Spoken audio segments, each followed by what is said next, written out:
জয় মা, জয় ঠাকুর, জয় স্বামীজি, জয় গুরুদেব। উদ্বোধন কার্যালয় থেকে প্রকাশিত স্বামী পরমানন্দ প্রতিদিনের চিন্তা ও প্রার্থনা এই বইটি থেকে বছরের প্রতিটি দিনই পাঠ করার চেষ্টা করব। আশা করি আপনাদের সকলের ভালো লাগবে। দিব্যত্রয়ীর কৃপা শান্তি, কৃপা পরশ, প্রেমাস্পর্শ, তাদের ভাব আমাদের সকলের মধ্যে ছড়িয়ে পড়ুক, এই প্রার্থনা নিয়ে আমরা শুরু করছি আজ থেকে প্রতিদিনের চিন্তা ও প্রার্থনা স্বামী পরমানন্দ এই বইটির জানুয়ারি মাসের 1 জানুয়ারি থেকে পাঠ শুরু হচ্ছে। সকলকে সাথে থাকার জন্য অনেক অনেক ধন্যবাদ। যদি আপনাদের এই পাঠ ভালো লাগে অবশ্যই আমাদের চ্যানেলটিকে সাবস্ক্রাইব করবেন এবং অন্যান্য সকলের সঙ্গে শেয়ার করবেন। জানুয়ারি, জীবন উৎসর্গ। যেজন সতত সন্তুষ্ট এবং ধ্যানস্থ, যেজন আত্মজয়ী এবং অটল বিশ্বাসী, যাহার প্রাণ মন আমাতেই নিবেদিত, যেজন এইভাবে আমাকেই জীবন উৎসর্গ করিয়াছেন, সেজন যথার্থই আমার প্রিয়।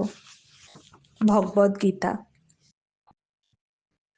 নিও না ওগো অপরাধ তুমি, যদিও মোর হস্তের দীনতা পারে না করিতে তোমার পূজা নিবেদন, তবুও হস্ত আমার তোমারই যে দান, হইয়াছে পুত এ যে তব পরশনে।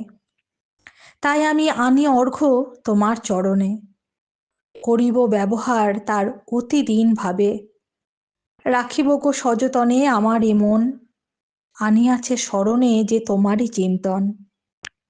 এ হৃদয়ও পাইবে আমার কাছে বিশেষ যতন, দিল সে যে আমারে গো তব দর্শন, সাজাইব এ জীবন আনন্দ মুকুটে, আনিল যে সে আমারে তব চরণের ঘাটে। জয় ঠাকুর, জয় মা, জয় স্বামীজি। 19 জানুয়ারি দিনের প্রধান চিন্তা। যেজন জীবনে উন্নত কিছু স্পর্শ পাইয়াছে তাহার সামঞ্জস্য জ্ঞান সঠিক। মুখস্থ করা যায়, সত্যিই তুমি এক জাদুকর। তোমার অদৃশ্য স্পর্শ করে মোদের মলিন হৃদয়ে সৌন্দর্যের অপূর্ব সঞ্চার। যেথায় শূন্যতা সেথায় আনো তুমি পূর্ণতার অশেষ সম্ভার। কর্কশতা হয়ে যায় মধুর কোমলতা। তোমার এই অলৌকিক অনন্ত মহিমা করে মোর এ হৃদয় বিস্ময়ে নির্বাক আর আনন্দে অতি ভরপুর। উপদেশ।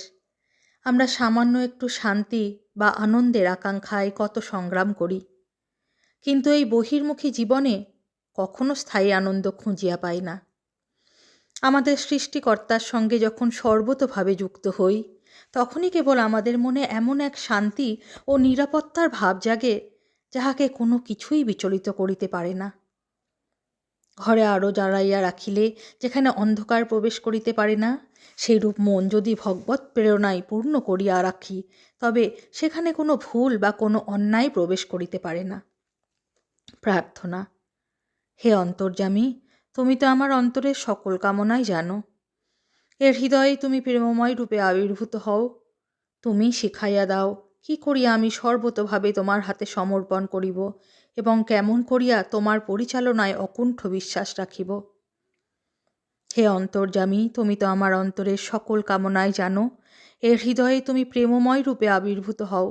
তুমি শিখাইয়া দাও কি করিয়া আমি সর্বতোভাবে তোমার হাতে সমর্পণ করিব এবং কেমন করিয়া তোমার পরিচালনায় অকুণ্ঠ বিশ্বাস রাখিব।